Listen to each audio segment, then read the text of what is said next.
Friends, எல்லாருக்கும் happy Pongal. பாருங்கள் friends, நான் இன்றைக்கி சக்கரை பொங்கல் பண்ணியிருக்கிறேன்.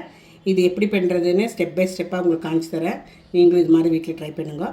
வாங்க பார்க்கலாம் எப்படி பண்ணுறதுன்னு.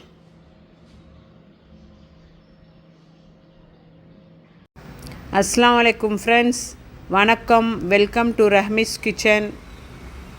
ஹலோ ஃப்ரெண்ட்ஸ், நம்ம இன்றைக்கி சக்கரை பொங்கல் எப்படி பண்ணுறதுன்னு பார்ப்போம். அதுக்கு வந்துட்டு பச்சரிசி, பொன்னி அரிசி ஒரு கப்பு 250 கிராம் எடுத்துக்கோங்க. எடுத்து போட்டுக்கோங்க. அப்புறம் அதே கப்பில் அது பாதி பாசிப்பருப்பு 125 கிராம் அவ்வளோ போட்டுக்கோங்க. இது ரெண்டும் போட்டு நல்லா தண்ணி க்ளீனாக வர வரைக்கும் கழுகி எடுத்து ஊற வச்சுருவோம் ½ அன் ஹவருக்கு. பாருங்கள் ஃப்ரெண்ட்ஸ், நல்லா கழுகி ஊறியாச்சு ½ அன் ஹவர். இது நம்ம ஒரு குக்கருக்குள்ளே போட்டுக்கலாம். குக்கரில் போட்டு நம்ம மெஷர் பண்ண கப்பில் தண்ணி அளந்து ஊற்றிக்கலாம். இந்த கப்பில் 5 கப்ஸ் தண்ணி ஊற்றிக்கோங்க. 1 2 3 4 5.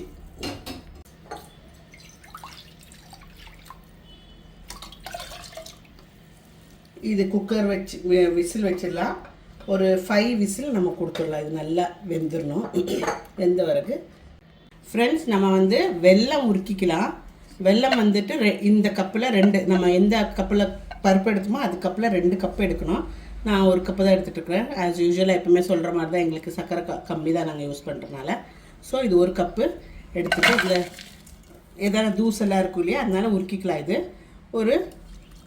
ஒரு கப்பு அவ்வளோ தண்ணி ஊற்றிக்குங்க. இதில் ஊற்றிட்டு அடுப்பில் வச்சு இது மெல்ட் பண்ணுறதுக்கு வச்சிடலாம். பாருங்கள் ஃப்ரெண்ட்ஸ், நம்மளோட அரிசியும் பருப்பும் வெந்தாச்சு. குக்கரில் விசில் வச்சுருக்கின்றது.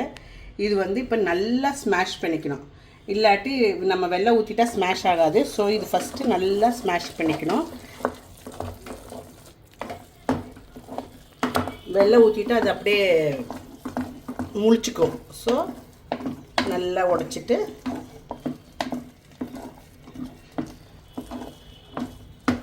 இப்படி நல்லா ஸ்மாஷ் பண்ணிக்கோங்க. ஸ்மாஷ் பண்ணிவிட்டு நம்ம வெல்லம் உருக்கி வச்சுருக்குறோம் இல்லைங்களா, அது கொஞ்சம் கொஞ்சமாக ஊற்றிக்கலாம். ஏன்னா இதில் கரடெல்லாம் இருக்கும், டஸ்ட்டெல்லாம் இருக்கும். ஃபஸ்ட்டு கொஞ்சம் ஊற்றிட்டு இலக்கிட்டு திருப்பி ஊற்றலாம். நான் இன்னும் ஸ்டவ் பற்ற வச்சுட்டில்ல. ஃபஸ்ட்டு எல்லாம் ஊற்றி நல்லா மிக்ஸ் பண்ண பிறகு அப்புறமா ஸ்டவ் பற்ற வைக்கலாம். இது மாதிரி பண்ணுங்க, சூப்பராக வரும். உங்களுக்கும் ரொம்ப எம்மியாக வரும். நீங்களும் வீட்டில் ட்ரை பண்ணுங்க.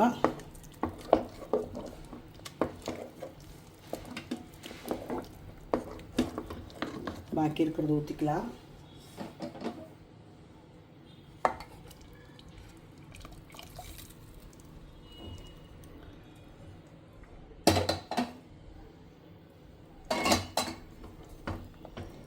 ஊற்றிட்டு நல்லா இலக்கிக்குங்க.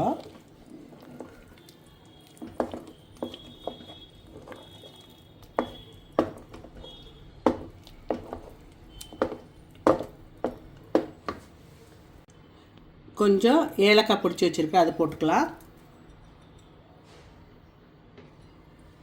அது போட்டுட்டு மிக்ஸ் பண்ணிக்கோங்க. ஒரு ஸ்பூன் நெய் போட்டுக்குங்க. நெய் போட்டு நல்லா இலக்கி விட்டுக்குங்க.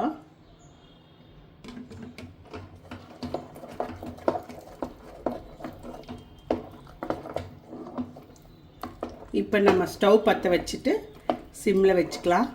அப்புறம் நம்ம கேஷ்யூ எல்லாம் வறுத்து கொட்டிக்கலாம். திருப்பி ஒரு டேபிள் ஸ்பூன் அவ்வளோ நெய் ஊற்றிக்கிட்டு நல்லா காஞ்ச பிறகு நம்ம ஒரு 20 கிராம்ஸ் ஆஃப் முந்திரி பருப்பும் 20 கிராம்ஸ் ஆஃப் ட்ரை கிரேப்ஸ் எடுத்து வச்சுருக்கோம். இது நல்லா வறுத்து எடுத்துக்கணும். முதல்ல கேஷ்யூ வறுத்து எடுத்துக்கோங்க.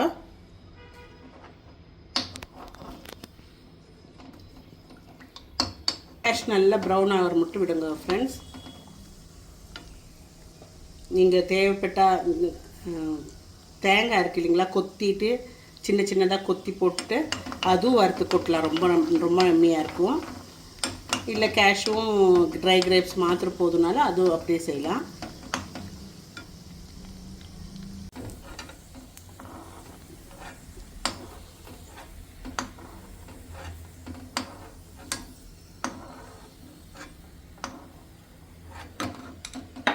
இதுலேயே நம்மளோட ட்ரை கிரேப்ஸ் போட்டுக்கலாம். அது புஷ்ஷுன்னு வர வரைக்கும் வறுத்துக்கலாம். உப்பிடுச்சுன்னா அதுவும் ஆயிடுச்சு. எல்லாம் எடுத்து சக்கரை பொங்கலில் கொட்டிக்கலாம்.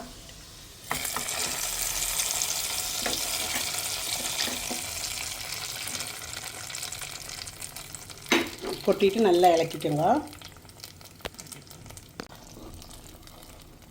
பாருங்கள் ஃப்ரெண்ட்ஸ், எவ்வளோ எம்மியாக இருக்குல்ல. நீங்களும் வீட்டில் ட்ரை பண்ணுங்க. ரஹ்மிஸ் கிச்சன் இஷ்டம் ஆச்சுன்னா லைக் பண்ணி சப்ஸ்கிரைப் பண்ணுங்க. வாட்டி பார்க்குறவங்க ப்ளீஸ் கண்டிப்பாக சப்ஸ்கிரைப் பண்ணுங்க.